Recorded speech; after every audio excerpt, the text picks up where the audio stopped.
Hello and welcome to the Mapping the Doctrine of Discovery podcast. The producers of this podcast would like to acknowledge with respect the Onondaga Nation, firekeepers of the Haudenosaunee, the indigenous peoples on whose ancestral lands Syracuse University now stands. And now, introducing your hosts, Phil Arnold and Sandy Bigtree. Welcome back to Mapping the Doctrine of Discovery. My name is Phil Arnold. I'm faculty in the Religion Department at Syracuse University and founding director of the Scano Great Law Peace Center. And I'm Sandy Bigtree, a citizen of the Mohawk Nation at Akwesasne, and I'm on the academic collaborative of the Scano Center and also a director of the Indigenous, not director, you're director. I'm on the board of the Indigenous Values Initiative. Mapping the Doctrine of Discovery is sponsored by the Henry Luce Foundation. Today, we're super happy to have with us Victor Valle, who is an author of many books, but the book that we're going to be talking about today is The Poetics of Fire, Metaphors of Chili Eating in the Borderlands. And Victor, I'd like for you to say a few words about yourself. Okay. Thank you for inviting me to your program. I'm an emeritus professor at California Polytechnic State University at San Luis Obispo, otherwise known as Cal Poly. And I write on urban politics, economy, food, and a variety of media outlets, including the Los Angeles Times and Gastronomica, and also author of Recipe of Memory, 5 Generations of Mexican Cuisine. So I sort of go between food studies and urban studies. Fantastic. I'm looking about practice, material, daily, quotidian practice. And that's what, and how we take, and how we give, the other thing, how do we give us the culinary arts a strong aesthetic basis? Yeah. In ecology, which means every cuisine will have to go through this process on their own. They won't be able to assume, they'll have a method, hopefully what I'm providing them, but where they actually work out the poetics. I've talked to people from India and they were very happy that I had done this. And they go, yes. And I said, well, they wanted me to do it for India. I said, I can't do it for you guys. It's taken me this long to read hundreds and thousands of documents because one of the biggest problems we have is with collation. To do what I did requires a collation of a lot of, there is a lot of evidence out there to work from in the Western Hemisphere, but it has to be collated, it has to be organized. Other words, you're just going to be picking little things here and there. You're going to be totally anecdotal. It's going to be, you can't get an overview. So I said, I wanted to do all the Americas. I said, no way. I said, Mesoamerica, the Borderlands, that's enough, but actually every, eco-culinary artist, will have to do it from their situated knowledge. Well, that's the idea. That's an indigenous sensibility, right? That's exactly. Everybody has to do it for themselves, right? Yep. Europeans or, you see it all over the world and they have to do that, right?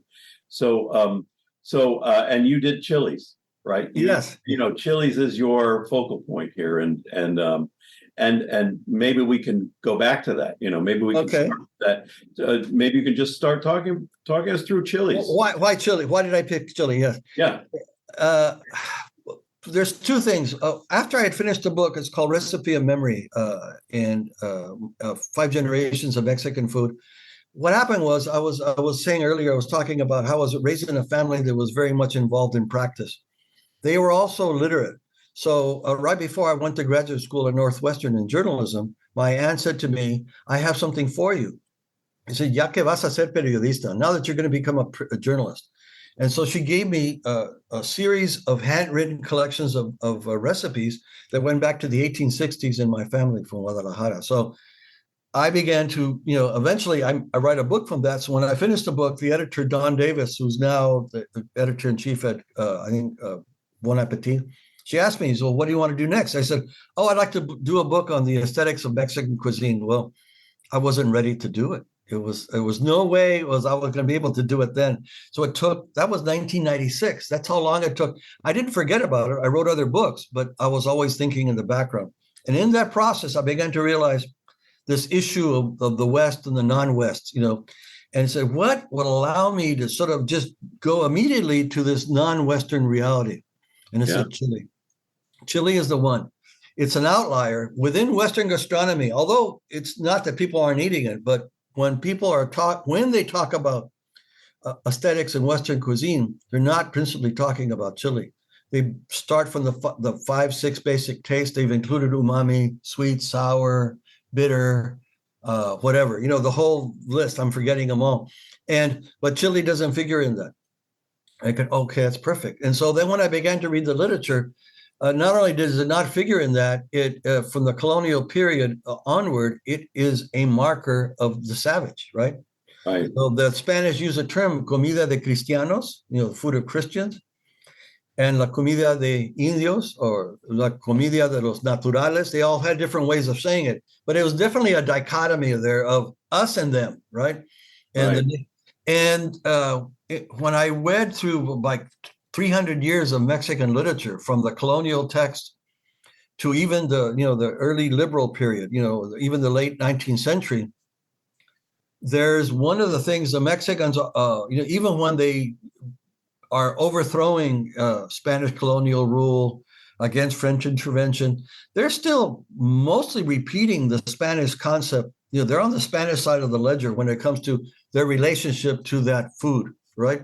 In the countryside now, what happens is Spain decides, for practical reasons, that although they were very slow to adopt native foods, except for chocolate and corn, which is totally out of necessity. For most of the other foods, that was comida de indios. It was over there, but out of policy, because they realized the majority of the population that was indigenous and mestizo, they were eating these other foods.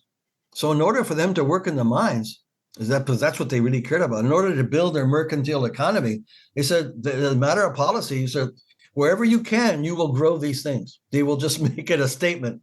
This is because they're being totally practical. And so Chile figures in that.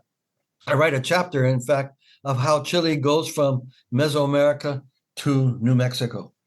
And what's interesting, the people who are agents in that are the Tlaxcalans and all the Mesoamericans. It's one of the parts of the history of the settlement or the colonization of the Southwest, with the huge role that the native people, mostly Mesoamericans, people from Tlaxcala, Purépecha, and then also some of the people from the north who are sort of dragged along. The Tepehuan people, a variety of people are pulled up in a wave, and they're the ones who basically do the farming for the Spanish. They want to mine. They want to do cattle. They consider farming something beneath them. That's not for them to do. Well, who does it? The native people and the mestizo people. And what's interesting is that the Spanish make a deal with the Tlaxcalans that to say, okay, we will give you the rights of hidalgos, of free men, right? Of basically minor nobility, when you will have autonomy, and you will have autonomy over your cities, and you can declare whoever comes to your city a free man as well. If you do these settlements for us, because there was an exchange, and the Tlaxcalans negotiated with the Spanish for a long time. They kept on saying no. They were brilliant. Okay, they even sent a delegation to Madrid, to Spain, where the Tlaxcalans are talking. There's this whole process, and finally they come to an agreement. Meanwhile, the population is collapsing. Right. So there's this whole, and the church is saying, you better decide something, okay? Because the original, sort of the original exploitive model of the Spanish was a catastrophe. It was a catastrophe everywhere, obviously, but especially in New Spain, because there the population densities, once you got beyond the plateau, it wasn't going to work, and people are dying. Their workforce is disappearing. So the Spanish have to make concessions.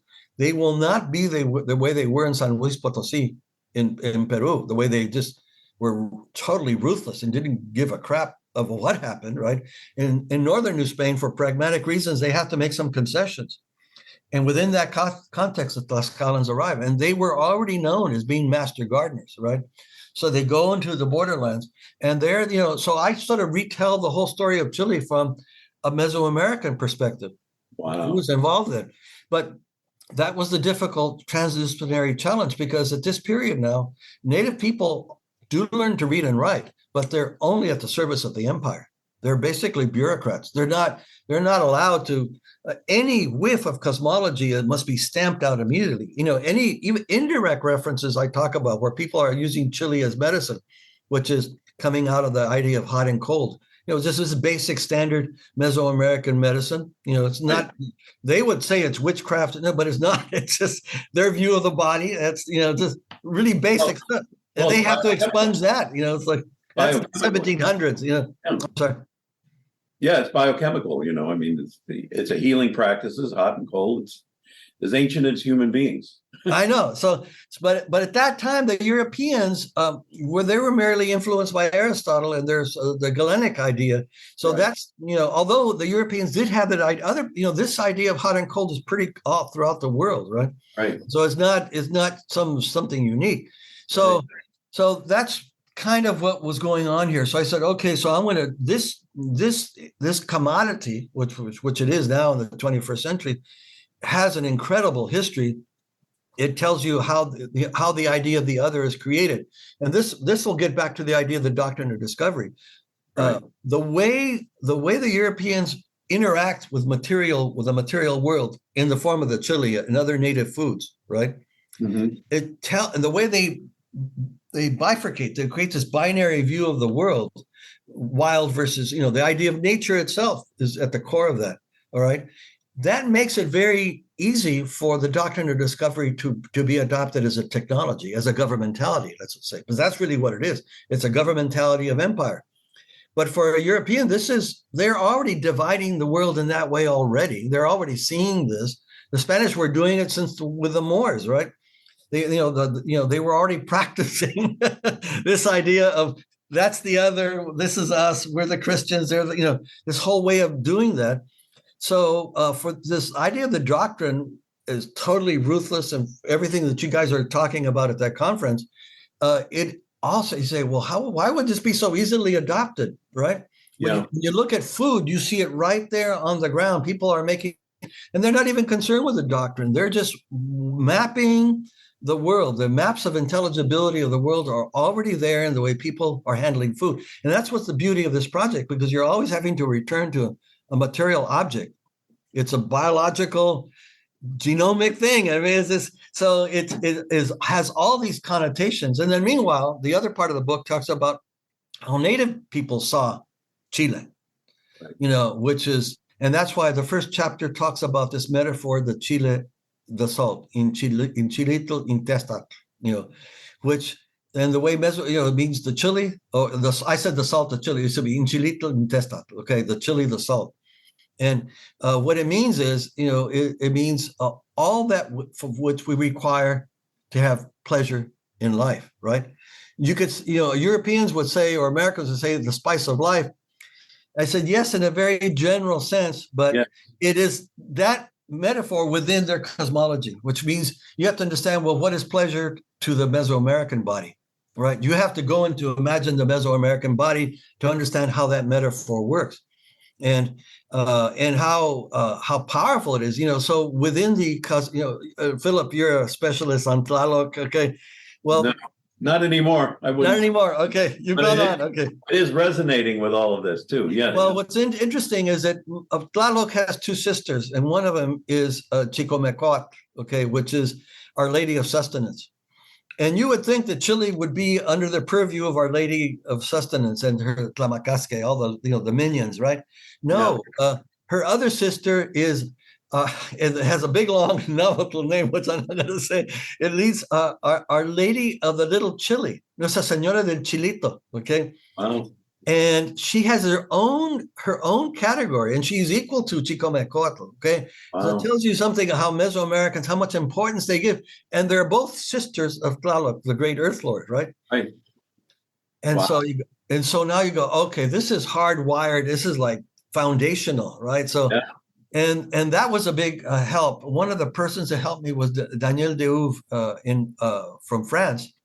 At the time, I was in Mexico for a Fulbright, reading all kinds of stuff, going all kinds of places.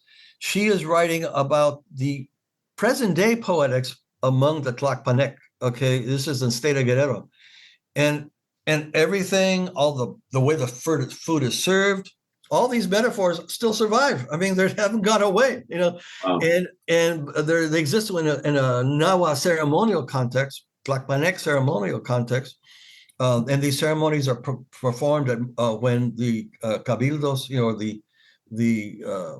the sort of the ruling authorities of the village are elected. They go through a whole investiture. All this poetics of Chile are there reenacted over and over again. Wow. And so I said, and then when I began to read the Sagaon's, what do you call it, the universal history, the Florentine Codex, I began to find all these metaphors, and then I started to find all of the metaphors of Chile the Salt, and different forms, by the way. Some were just straight up the Chile the Salt. Others were adjective forms. I mean, you see the way people play with language. And then I asked Danielle, am I seeing something? He says, yeah, but nobody has paid attention to it. Everybody was so tripping on the high court poetics of Nahua poetry, which is beautiful, which is important. Right. But this is the day-to-day reality of people just talking about the mundane. I said, no, this is exactly what I want to talk about, because this is the lived poetics, right? And the actual engagement. The actual engagement. The earth. You're right. You're both ways. The food. Right. So then I found the story about the what do you call it? The Togueño, and this is a story of this is an actual Toltec story as retold by the Mexica. So it probably, and this is a story of how Titlacahuan, Tezcatlipoca, takes the form of a chili vendor, and he goes into the plaza before the Huemac, the Toltec lord, and he goes there and he goes into the plaza as an otomi. So that means he goes without mastle, without the loincloth. So he is selling his chilies as he is showing his chilies, right? So it shows the Mexica idea. It's pretty racy. It's very racy. This is a kind of a poem. It's a legend poem. But here you get this incredible metaphors of their binary metaphors, the chili, the salt, all of them are repeated, and they open like little Russian dolls. Each metaphor is nested in another metaphor, and Zeuv had noticed that. Well, this is like a fractal, And what's going on here is that part of the pleasure of the poetry for the audience would have been that they know this. This is a performative aspect of the poetry where these metaphors within metaphors within metaphors. It's just like a slide. It's like an enjoyable thing.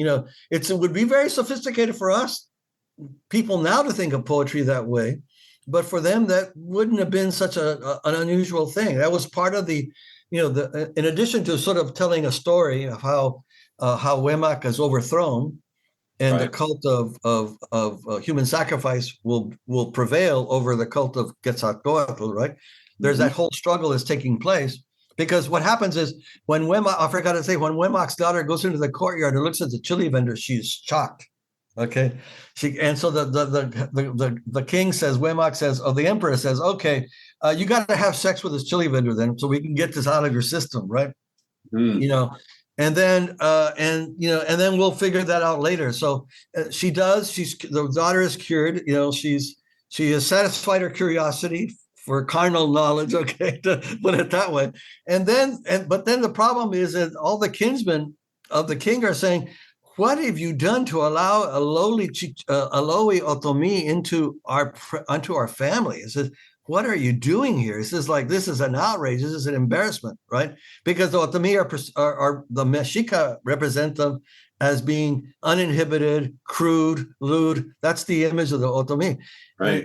But they don't know that this is Tezcatlipoca impersonating an otomi, right? And so the king says, okay, we'll send them out to battle. And we'll give them an army of dwarfs and humpbacks, right? Okay, and they will go against our enemies, and he'll be defeated, and that'll be it, right? Well, Titlacahuan knows that, and so he prepares them to fight, and they don't, they do not take captives. That would be stretched. That would go beyond credulity, but they prevent being taken as captives.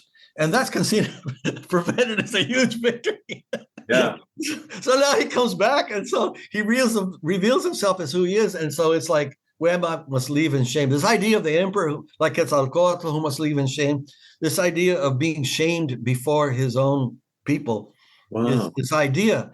So the Mexica are looking at it and say, oh, and yes, and this is our lineage. This is a story of a genealogical story. So we come from those people, right?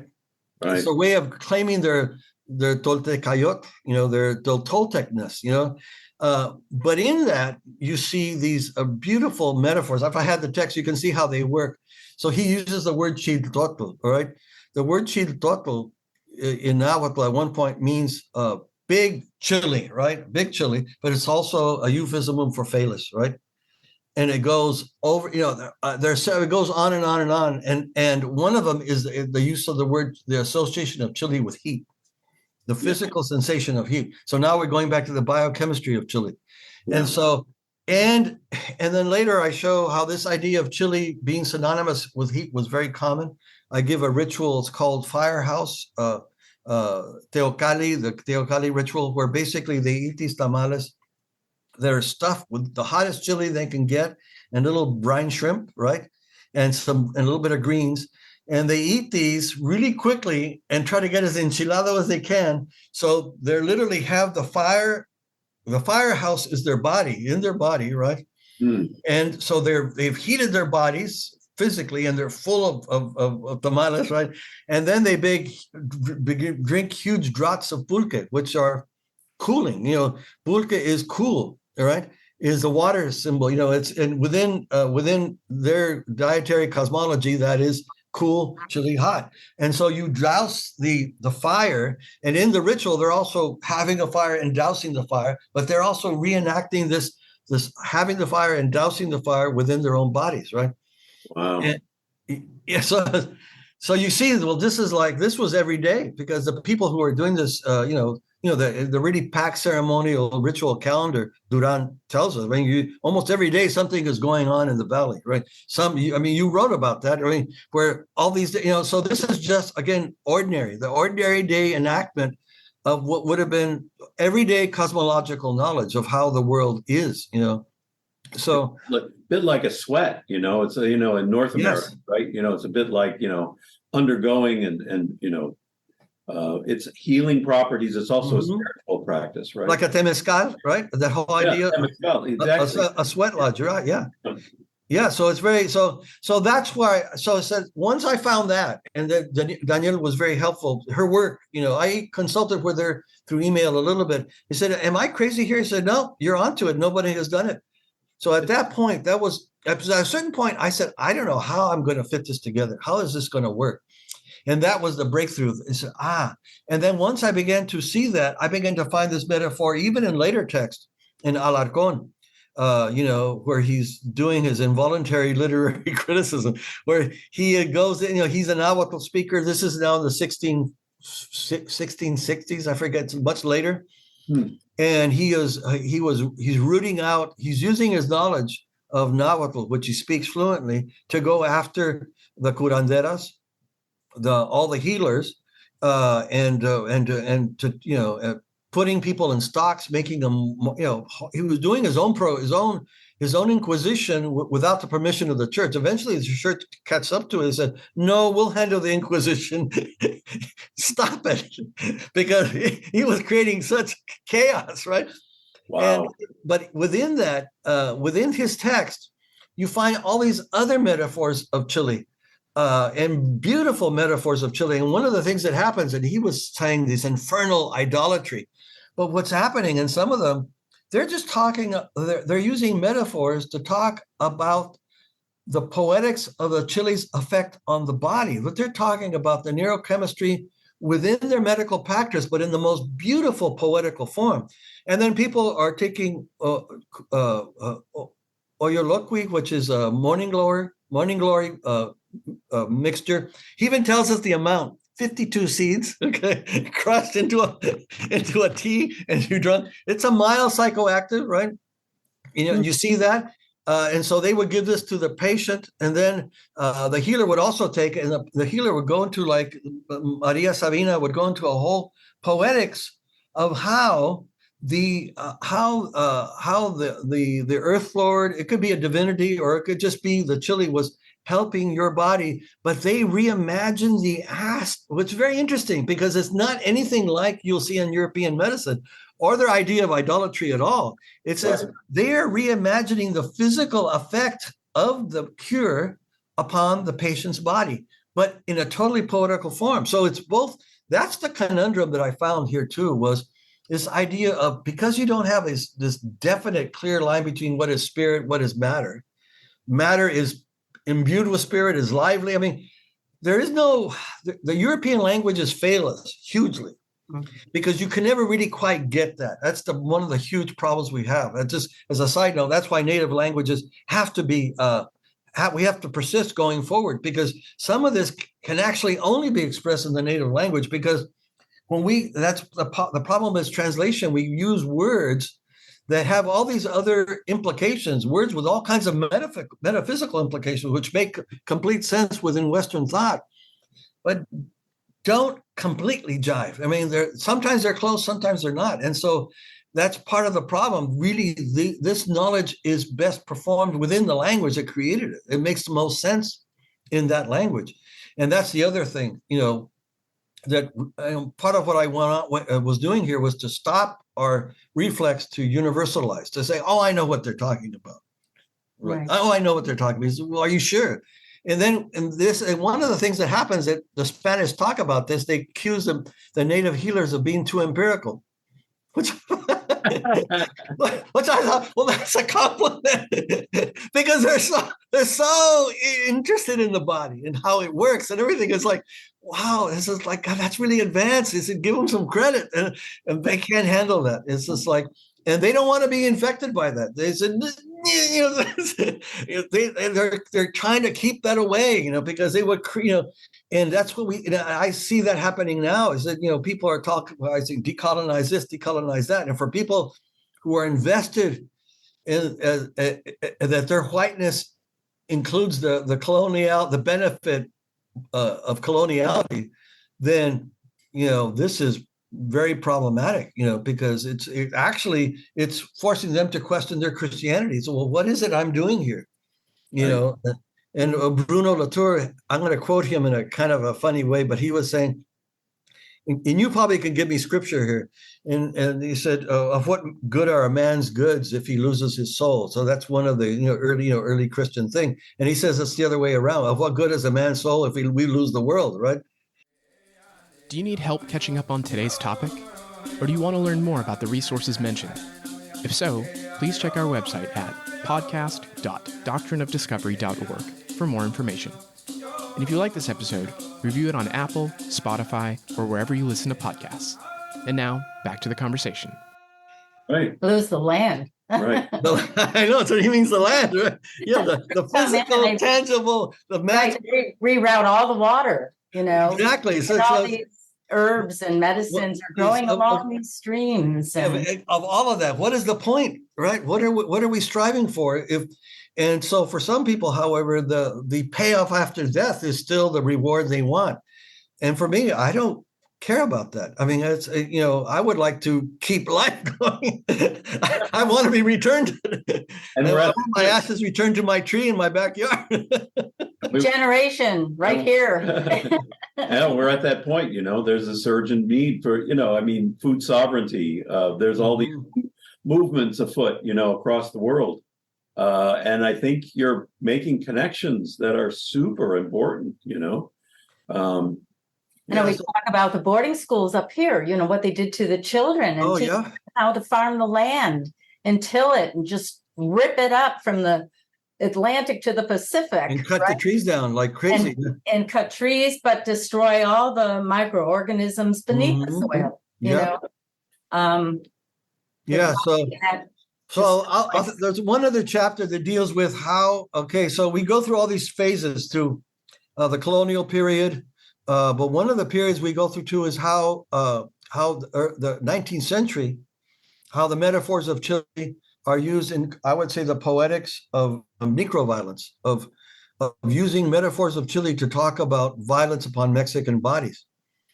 And one of the recurring metaphors is they would say after people are, and I start with a lynching in the 1850s, this is where Mexicans are being lynched in numbers, not individually, but in groups, right?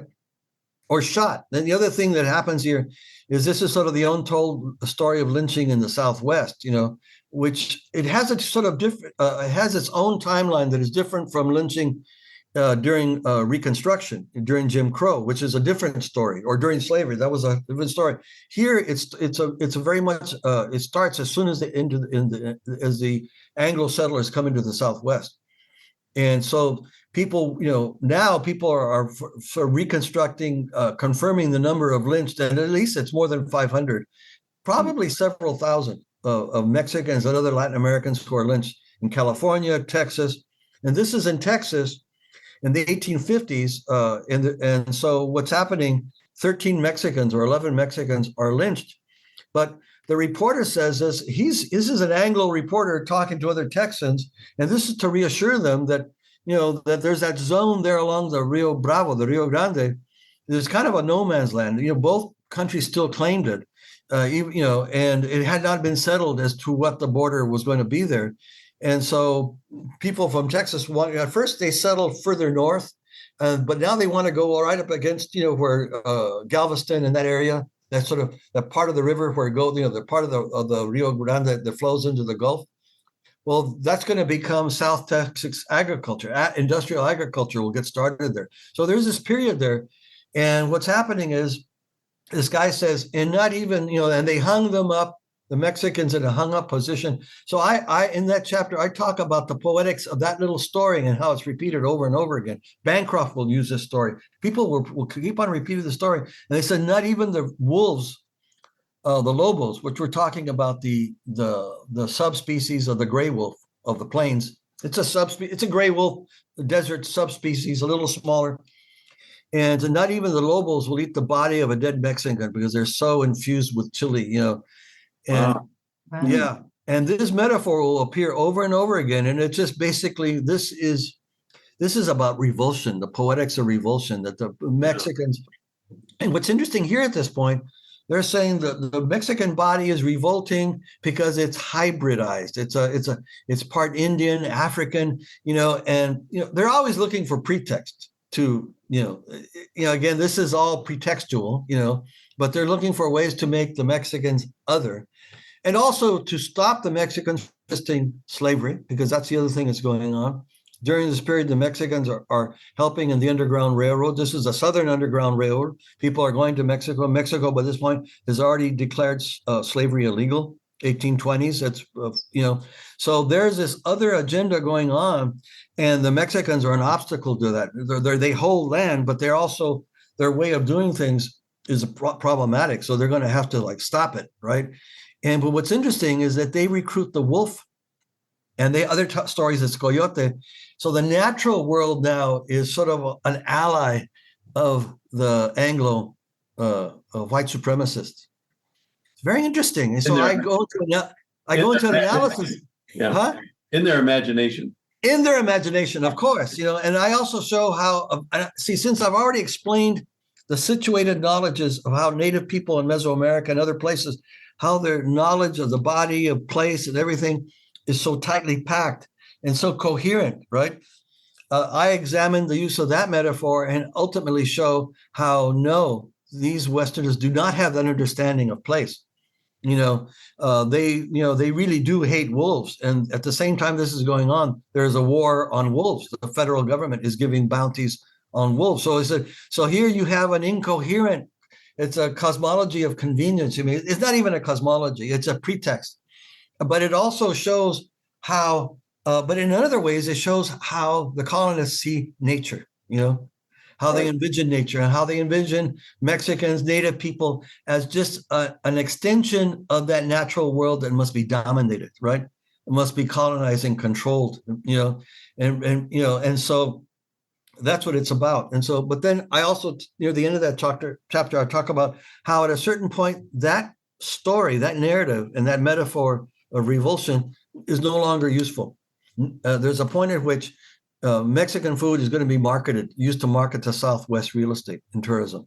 So there's a change that occurs that there's a whole reimagining of Chile again. And it's very interesting how these things go through all these different ways, but then Chile will be reimagined as Spanish, right? And it's going to be cut off. It's going to be part of the Spanish romance, right? What Carey McWilliams talked about, what do you call it? There was a word for this. He had he called it the Spanish fantasy, the fantasy heritage, right? What's interesting, I point out, is the Mexicans were also collaborating in that, because some Mexicans who are light-skinned enough, who can pass, or who own land, or have a little more vested interest, or who want New Mexico to become a state, they're going to have to wait to make the Mexicans palatable. And because you have Clay, the Senator Clay from the South, saying they don't want Mexicans in the Union at all. They said, "What do we want those southwestern cities? We're not going to be able to assimilate these people," right? Debates we hear now, they're not new. They were just much more violent. Right. There was no subtlety of rule of law, none of that. Or it was the rule of law was a kind of a suggestion. Not actually something that was actually extended to Mexicans. The Mexicans had to fight for decades to have the rule of law applied to them. It was like it took decades. I mean, up to the civil rights movement, actually, right? So that's what's going on. So it's interesting how these metaphors are constantly reimagined, reapplied, reinvented, and then another the sixth chapter is how a New Mexican who was born in Chihuahua ends up becoming the first person to one of the first to breed an industrial grade chili for commodity agriculture, for the cannery, right? And this is about how industrial agriculture imagines the poetics of industrial agriculture in creation of an industrial commodity, how it does it. And one of the things that happens is, in the very beginning, just to cut to the chase, the early evolutionary biologists, the first geneticists who were the horticultural people at Cornell and at University of Wisconsin, several schools, they were talking about land races, because Liberty Hyde Bailey, I go into him a lot. Fabian Garcia was a student of Liberty Hyde Bailey at Cornell. So he comes and, Liberty Hyde Bailey is a staunch Darwinist, right? And what's his name? I mean, forget it. Garcia, Fabian Garcia is also a staunch Darwinist, right?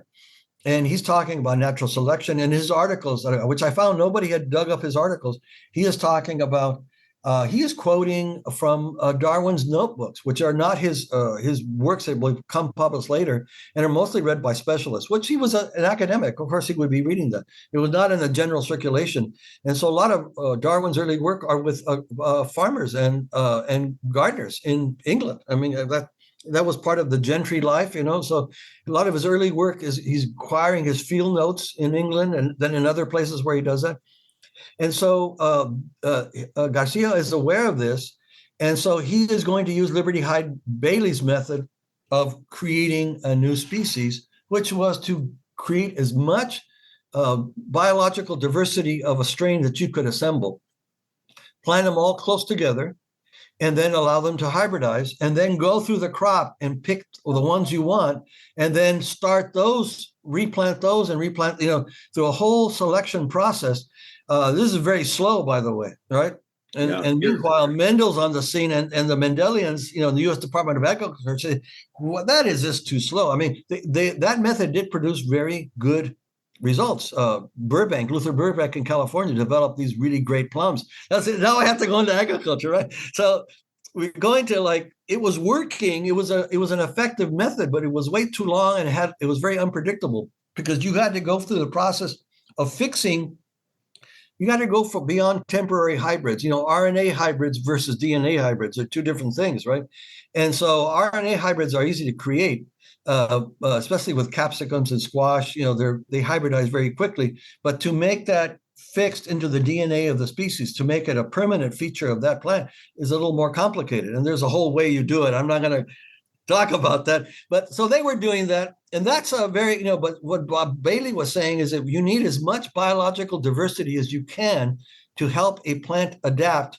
And if you can get wild varieties of the locale, even better, because you're inheriting all that adaptive DNA that'll make the plant resilient in its own locale. And he said, instead of trying to have these universal hybrids everywhere, which the nurseries like because they can sell a lot, right? Or these European varieties, which they're adapted to their locales, not ours.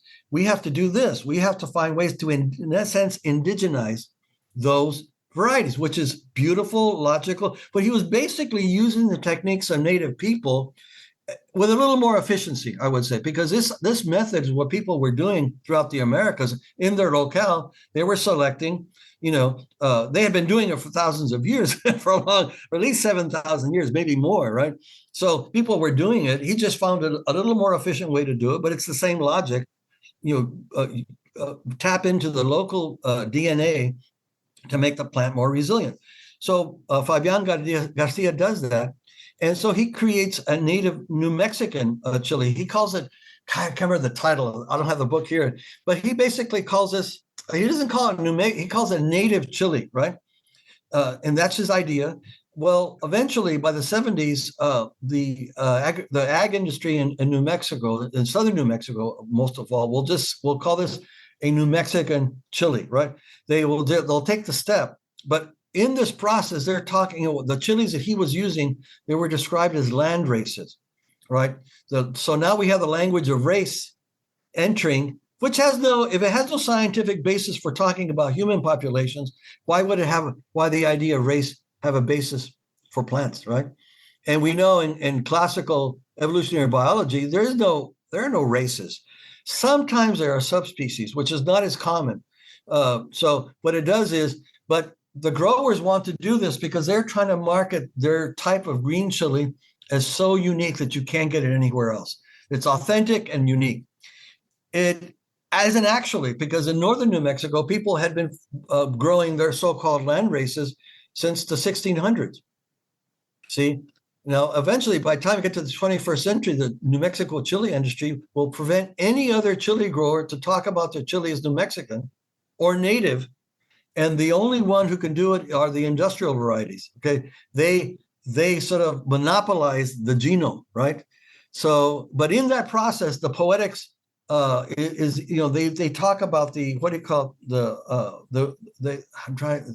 There's a word I can't think of the term right now. They talk about the New Mexican chili has had these unique characteristics, right?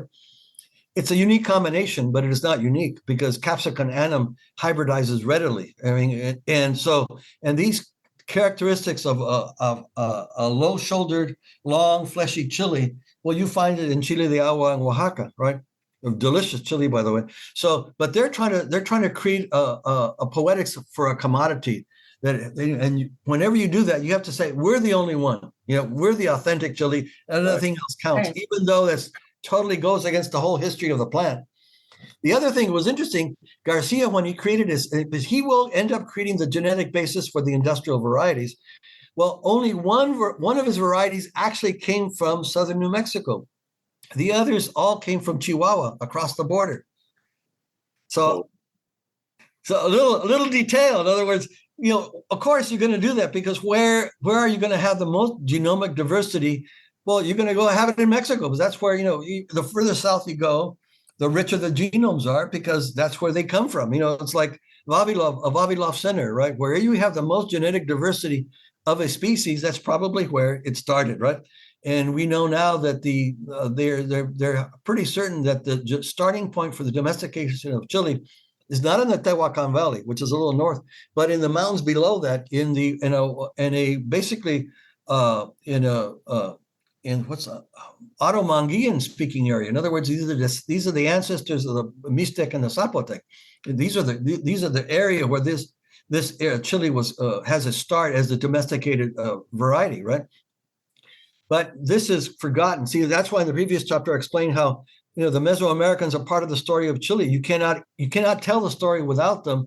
And here we have the genetic proof of that. That there's a here you actually, where you can't even create this industrial variety without reckoning with that reality, the genomic truth of that, right?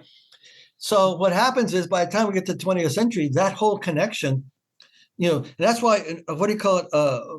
Garcia didn't call it a New Mexican chili. He called it a native chili, which he was correct. That's a good descriptor, and I call it a Nepantla chili. The Chicana cultural theorist talking about Nepantlas. It's in between zone, right?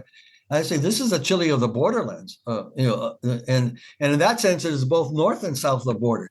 That's an honest description of the chili, right? It took, one southern local variety, and all the others are basically, it gets a little more complicated. There are actually two southern varieties. There were 14 strains that he planted in the plot. One was actually local. The other was a New Mexican variety planted in California that people liked. And so what's interesting is that the other thing that's going on here, the shadow of all this development of industrial New Mexican chili, the shadow of how you do industrial scaled vegetable agriculture is California, not New Mexico. That is, California becomes this massive powerhouse of agriculture because they stop growing wheat. They realize there's no point in competing with the Midwest. And they say, well, what can we grow here most easily? Fruit and vegetables. And that's, California will find a way to create an industrial agriculture based on variety, which is really it goes against the logic of Fordist logic of one brand, simplicity, reproducibility, right? Instead, they find they're also very industrial, but it's a different model. It's one that allows you to constantly reinvent the agriculture, which California does. And they do all kinds of terrible things. I'm a Californian. I understand every aspect of what that meant, right? And UC Davis and UC Berkeley are cranking out ag students and doing ag science and working genetics. So there's a whole thing going on there. So the New Mexicans respond to this situation because they see the success that California variety is having. And I even located the seed dealer, right? In other words, I was able to reconstruct, my approach is genealogical. So I try to make no inferences. I try to say this came from that, that's connected to this, so that we're not saying, well, this must have happened. No, we have a high degree of certainty exactly what happened, that Mr. Garcia ordered one of the California strains because they liked it. It was a New Mexican strain that came back. And then all the other varieties were Chihuahuan strains and of multicolored strains. So they are growing these all together. And he explains the process going year by year, picking out the varieties and so forth and so on.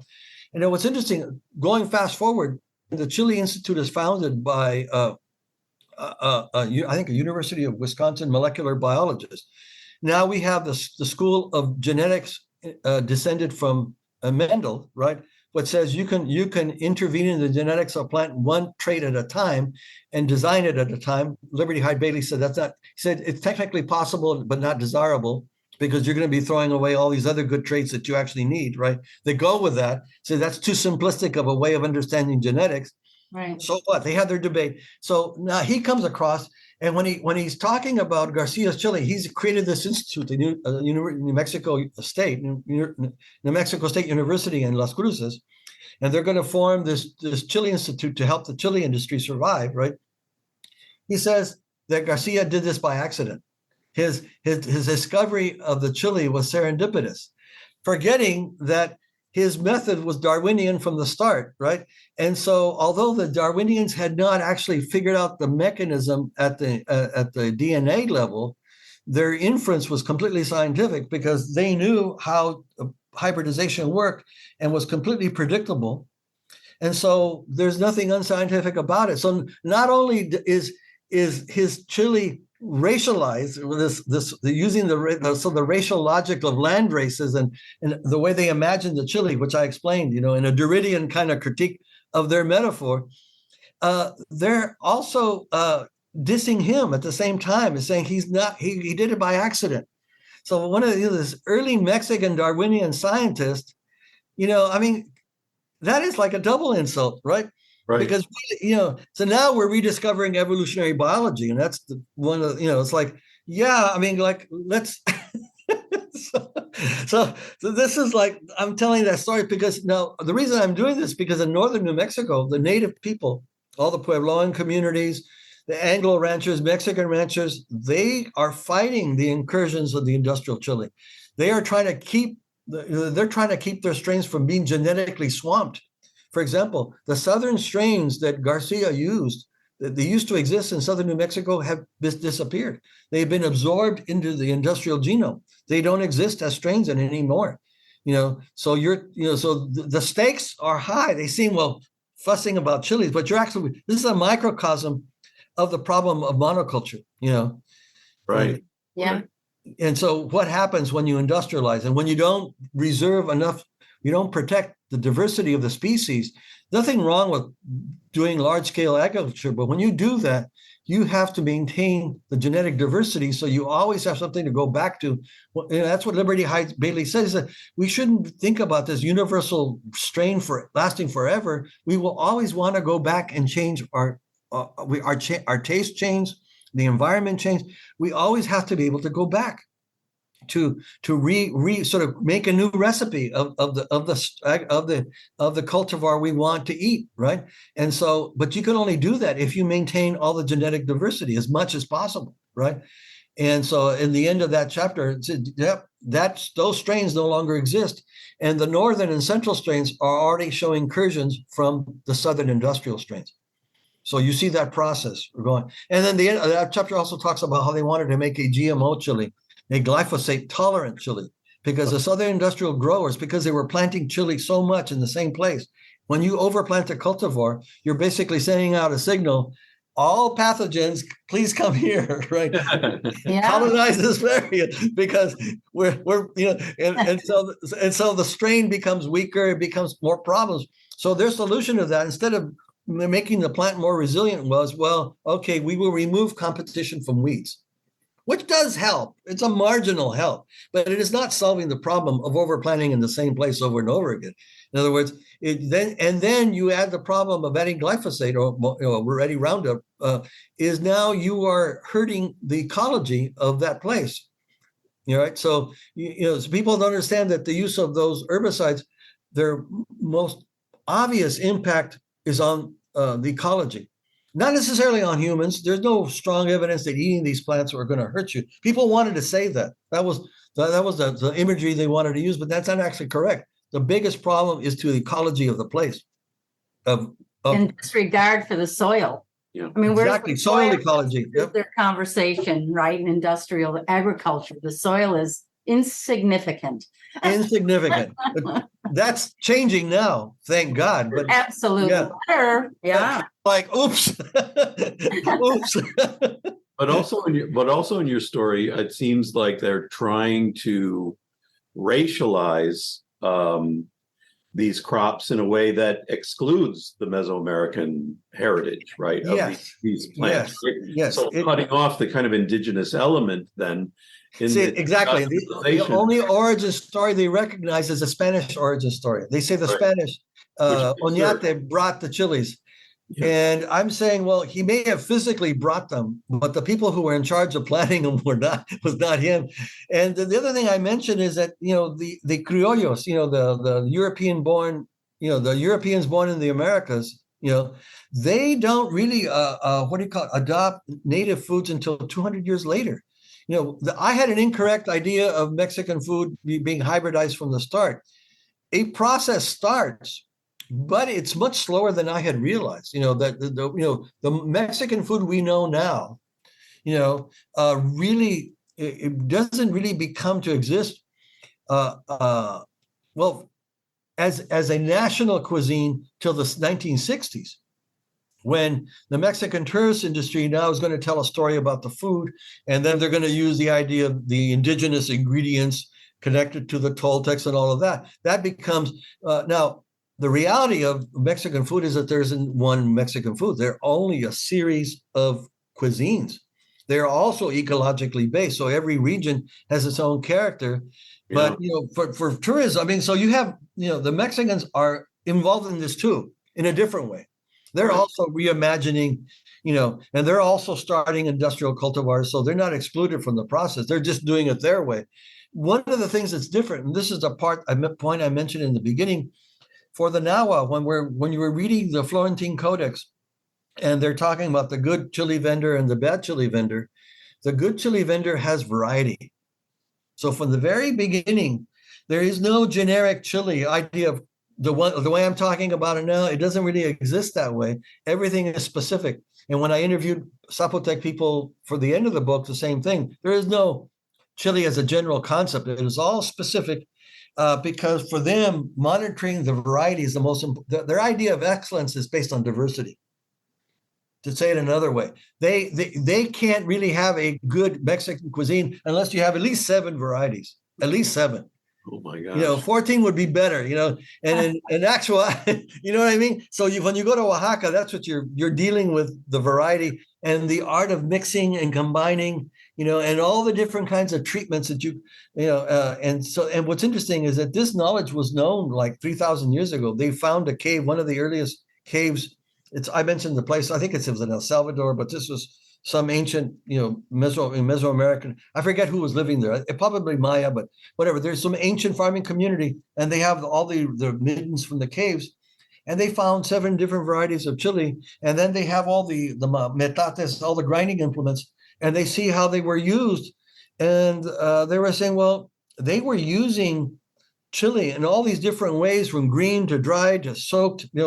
So that's very modern. I mean, that's Mexican cuisine is based on these multiple technologies. The only thing they didn't have was pickling. That's what the Mediterranean people brought. That it's a Moorish technology, by the way.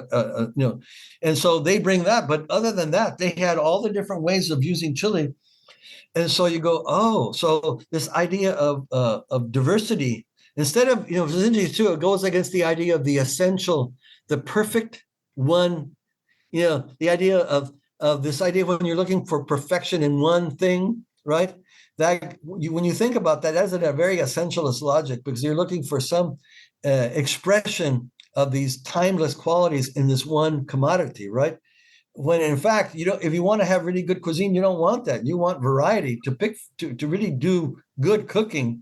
You have to have variety of whatever cuisine you're in, wherever you are in the world. It's the same idea. You want as many choices as possible to get different effects, right? Well, these people were no different. They understood. They said so. It was when you read, I read that from a cook's point of view. How they're talking about variety, and the other thing they say, it must be hot. The sense, and my grandmother would do this too. She goes, we always wanted different green chilies to use in different ways. We would stuff them with shrimp, and we had a lot of recipes, what they call chiles en frío, which is a way, and this is not in my book, but this is from my other books. We're talking about a way of making food in the really hot time of the summer. Your meal is made in the morning, and it's all different forms of pickling. And it's all these different foods which you can make in the morning and eat later in the day without refrigeration, right? So chilies were very good for that. They would stuff them with sardines. They would do all kinds of different things, right? When people talk about chili rellenos, they realize they're only picking one version of what. If you go to Mexico, you'll find there's all kinds of ways of doing that. But when she would get a chili that was picked green too early, she'd go, sabe a zacate, tastes like grass, only chlorophyll, because that's all that you're getting in the plant, right? And that was, but that sense of disgust, I said, this is so unsatisfying. This idea you must have heat. It's like you must have that flavor profile, that, and it only comes when the plant is mature, If all the species are like that, you got to let them grow to develop more character, right? So so one of the things that I was telling you, this idea that I had already been a cook and that I do cook, and I came from people who were really good cooks. My mom was trained by Yucatecan cooks. When she was living in Tijuana, the people she had a tortilleria, and the women are all from Yucatan. And that's the other key place of Mexican cuisine for me is Oaxaca and Yucatan. Are incredible places for because there you have the indigenous cuisines alongside. And there you have the indigenous cuisine interpreting the European foods and say, well, let me borrow that. I'm going to use it over here in this. I have another use here that you had not thought of. And so that, so that's what's going on there. So you get the sense of this idea. So although they weren't dealing with what you would call Western aesthetics or idea for art's sake, they had definite idea of standards. We would call aesthetic criteria of what is good. So that's the other thing I wanted to show, that when we talk about food as culinary artists, you have to give the Mesoamerican, the native point of view, complete. It has to have its subject. Its gaze must also be there, not just the ingredient. How people saw it and imagined it must be part of what you're talking about as well. It isn't. You know what I'm saying? There's a subject position already there in the way people are talking about the food. And because I wrote, just to go back earlier, I wrote a book called Recipe of Memory. And it was partly when I was working at the Los Angeles Times, I was hearing then it was the Nouvelle Cuisine Mexique, right? Where all these cooks coming from study with Paul Bouchon in Paris and doing the new cuisine, making the new French cuisine lighter and better. It was a good thing. They say, well, we're going to do this to the John Settler, New Mexican, who shouldn't have done this. He said, I'm bringing the best French technique to Mexican food, which is really a rustic food. And I go, some of it is, it's not completely inaccurate, but I said, you're kind of missing something. People in Mexico live in cities and they've been cooking and they've been writing the recipes down for hundreds of years. I said, that's an awfully simplistic understanding. And he was treating what he was doing there, getting back to what you were saying earlier, he was only treating the chili as an object. It existed as an object. Not and his guy, the one who did it was the guy at the Coyote Cafe. It wasn't John. I want to correct myself so I don't get John angry. It was the guy at Coyote. I think it was Miller. John Miller was his name, and he was only treating the ingredient as an object and not realizing it was a metaphor. It already is a metonym. It already has a life within another world, within another ontology, with another discursive formation in which it already has meaning, right? And it's carrying the meaning, and people are playing with the meaning. And in Mesoamerican poetics, they assemble their metaphors from metonyms, from all these things that already have deep meaning, like salt had deep meaning and chili has deep meaning. It's already part of the cosmology. Then they recombine it in all these other ways, and it's fascinating. You can see how the poetics becomes very flexible, but very complex, very subtle, very nuanced. Well, when you treat it only as an object, right, all of that is gone. And so I wrote the book. I was there working in the calendar section of the Times, and Ruth Reichel, who was working for at the time, she's now, I think she's retired, but she went to New York Times and Bon Appetit. They're talking about all these ingredients without their stories, without their metaphors, without their gazes are absent, right? And there's no accounting for the subjectification that occurs within that culture of how they treat the object, right? So that's why I wrote the book. I said, well, no, I have recipes from my family from the 1860s going back that far. So there's a whole story here of what's going on. And part of the recipe was from my great aunt, who was a school teacher. We have, and that whole book, I talk about how she had these love letters and poems written by a liberal who she could not marry. Guadalajara is an arch conservative city, more than even Mexico City. It is a papal see. So here you have the battle between liberals and conservatives. And in that I have the memoir of my great-great-grandfather, who was an innkeeper, who describes the siege of Guadalajara by the liberal forces against the French. I mean, so there's this whole history there that wasn't. Right. So I wrote that book to say, hey, we're here. Stop talking over our heads. we can explain this well ourselves. And when you talk about this, you have to incorporate our stories. You have to at least acknowledge that this is going on. And so that was the thing, is that we're also urban people. Of course. All right. So we have a history of urbanism that goes back thousands of years. Right. The biggest cities in the world, right? No, food is our relative. We share DNA with food. It's more than a metaphor. Mm-hmm. It exchanges their life and regenerative life force into our bodies. and we Right. process all those energies, and it's much more than this detachment that the Western world acknowledges. Well, now that unfortunately that has changed. That has changed. When I wrote that book, then the only Mexican presence was, especially in the high-end restaurants. In the high-end restaurants in LA, the fusion cuisine, that was the thing then, was all about multiculturalism, but it was all curated by a French trained chef, right? Now that has changed dramatically. Now that curatorial perspective isn't necessary to have high cuisine anymore, which is thankfully a good thing. That has moved on. Now you're getting more Latin people playing the role of curators in their restaurants. Not because they've been in my wife makes a joke, a kind of a crude joke. Whenever we get in California, so well, we're going to eat Mexican food again. She doesn't mean it literally. She's saying, well, who's cooking the food? What she's talking about. Now that's not actually literally true, but what she's saying is we are always present. We have always been present. It's like so it's like now, however, people are beginning to see, oh, you actually are present. And so They're beginning to see the obvious. They're beginning to see the obvious, and that they're seeing our embodiment as a presence. That we're in conversation with them.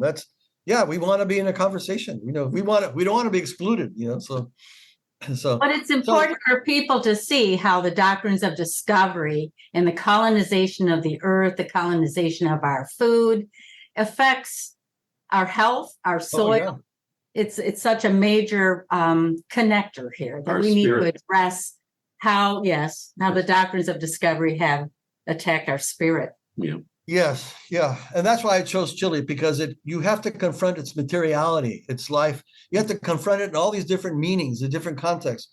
Yes, I totally agree. Yeah. So, you guys, now can I pause for a second? Sure. Okay, Sure. You're going to edit this, I hope, or you're just going strictly to the air. My crazy digressions. And we've got to have a start. We've got to have a we'll front. introduce you now. You'll have to listen to the whole tape before. Okay, this is front matter for you. You put it in the right position. I'm born and raised in Southern California. Whittier, which was a suburb of southeastern Los Angeles, and raised in a Mexican family that was very much aware of they weren't historically important people. Eventually my uncle would become a mayor, but they were people who were aware of their historicity on both sides.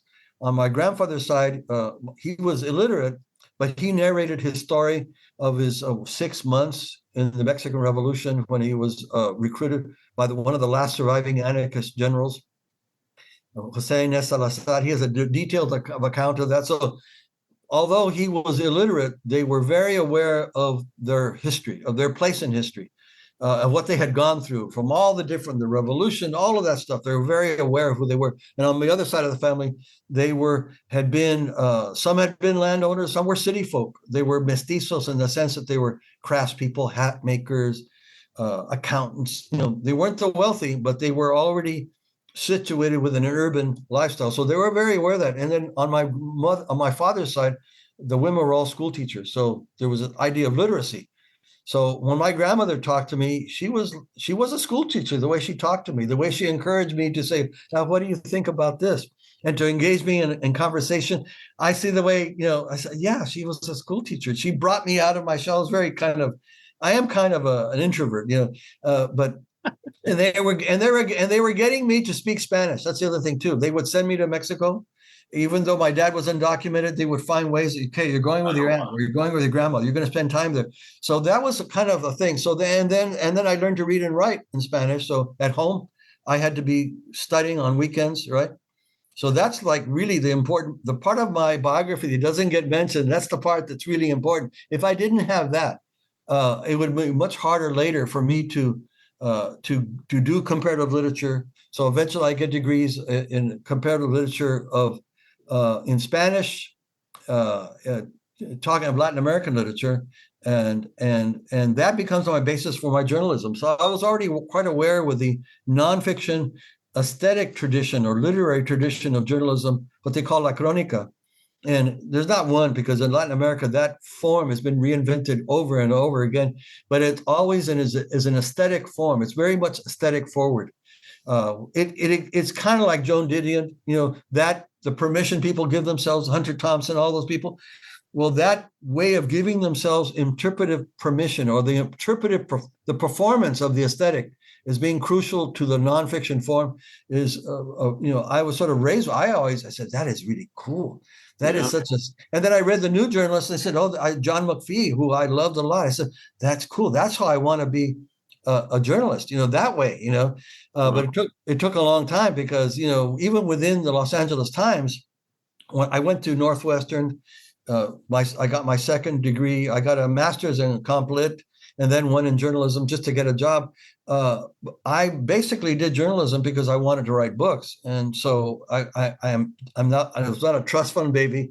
My family was not wealthy, so how am I going to support myself? And that route is well traveled throughout the Americas, in Latin America, and in everywhere. Journalists, if you're not wealthy, how do you pay the bills, and how do you live by writing? Well, you become a journalist. So that's what I did. And in that process, in anthropology, I was always into linguistics, into language theory. So I was able later to keep on reading. So when I go back to academia, I've been already reading Benjamin. I've been reading the Frankfurt School. I was already versed in Stuart Hall, all the early cultural studies, so that when I go into an academic setting, I already have a place to land. Then. Do a lot of work. I've written, what do you call it?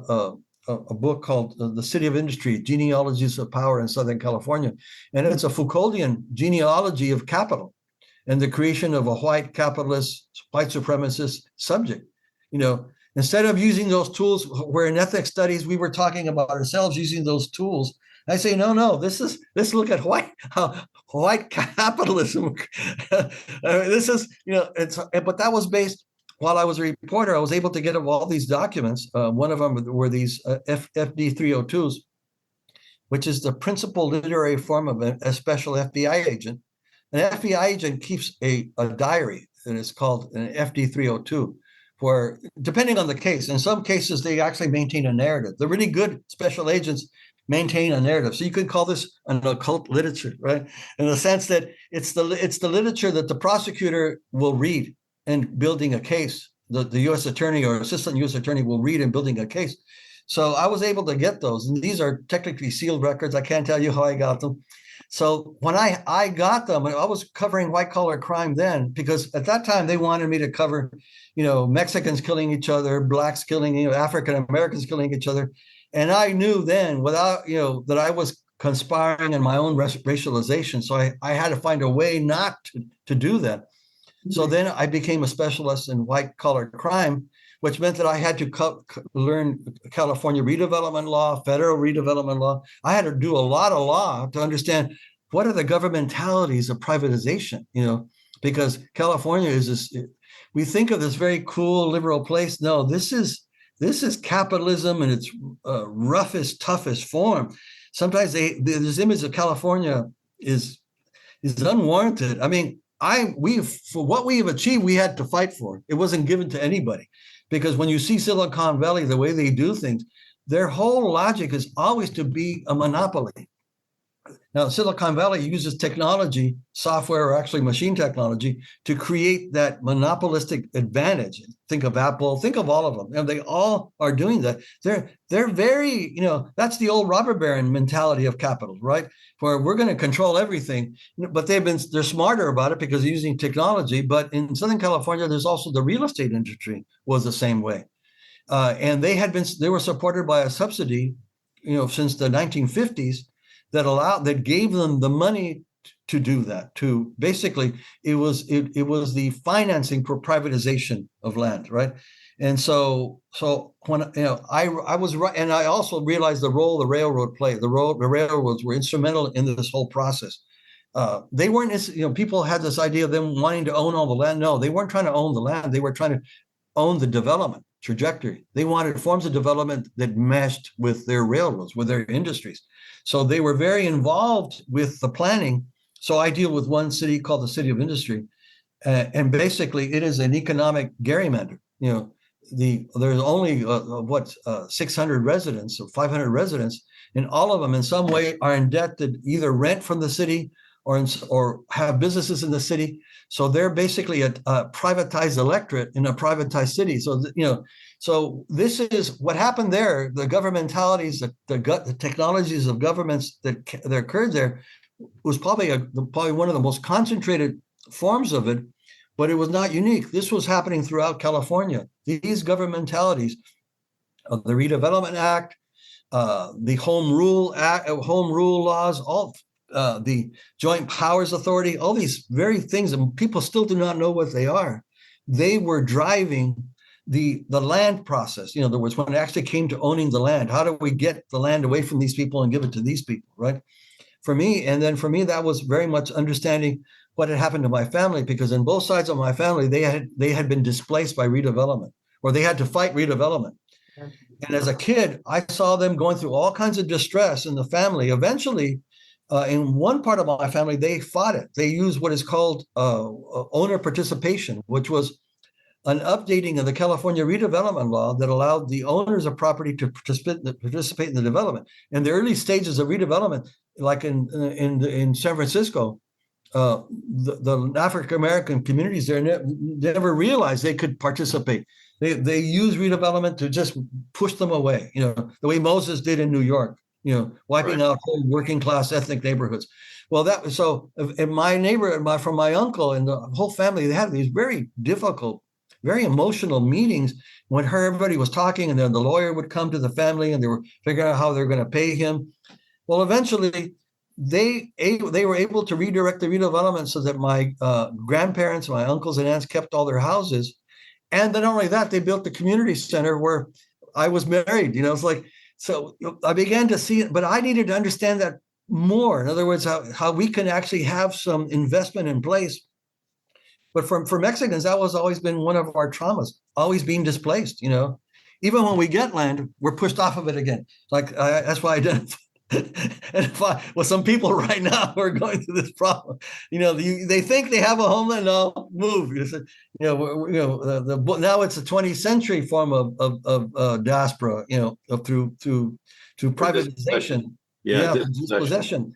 Yeah. And so then that's what as a journalist, I said, okay, I'm going to focus on a critique of capital.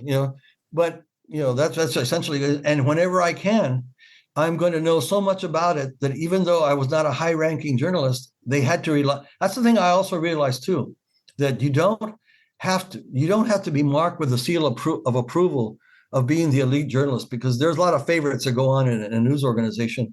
If you own the most important knowledge, or you have it and nobody else has it, and I had a relationship with the FBI agent, right? He would only talk to me or to one other person. Then there's I created a bottleneck so that there was no way they're going to exclude me from those stories, So I learned that so that's basically my background, So I was part of a group that won the Pulitzer in 1984.